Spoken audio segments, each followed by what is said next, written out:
Given that this is such a major first for the App Store, I've decided to take a slightly different approach to presenting my thoughts on Order and Chaos Online.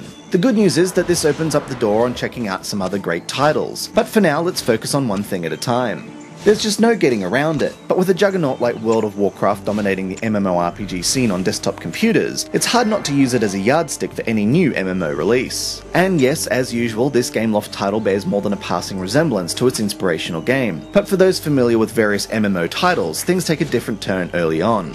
Notably, the game is stripped down to its bare essentials, with only 4 playable races, human, elf, orc and undead, and 4 major classes to select from, warrior, mage, hunter and monk, and no restrictions on these combinations. While this may have been done out of necessity, it does limit the potential for variety as players simply choose an aesthetic appearance and a role they'd like to fulfill, be it ranged physical or magic damage, melee physical damage or tanking, or the ever useful healing support role. Admittedly, each class does have some major split that's defined by a talent tree, essentially doubling up the variety as you specialise your character in the role you prefer to play.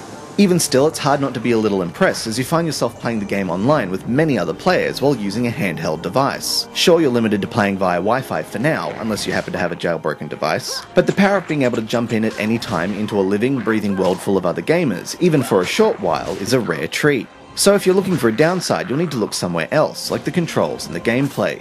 After all this time, Gameloft have developed an innate sense for how to present the controls and interface of their games in a way that's convenient and understandable. At first, this is certainly true of Order and Chaos, as everything fits neatly within its corners, displaying the minimum amount of information required while folding away when not needed, and incorporating basic smart tap recognition for everything else. However, as you level up, things get a little more complicated as you attempt to manage the skills you've accumulated via a touch wheel or a screen-shrinking sidebar, while the text box constantly pops up thanks to the global chat, making it hard to target enemies and items in the world with a tap. This can be especially frustrating when dealing with the horde of players currently leveling up and occupying the early areas of the game, and you can expect more than a few misclicks or super fast respawns, causing you to die needlessly.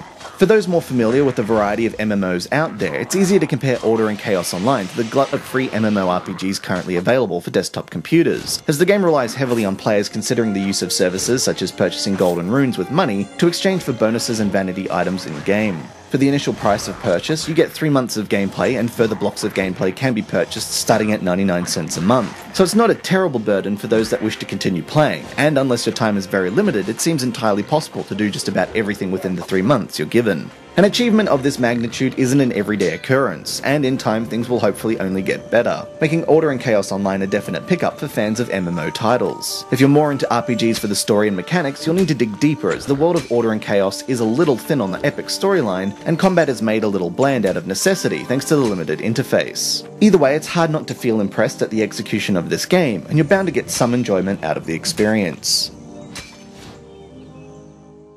This has been Andrew with AppSpy.com. We review, you decide.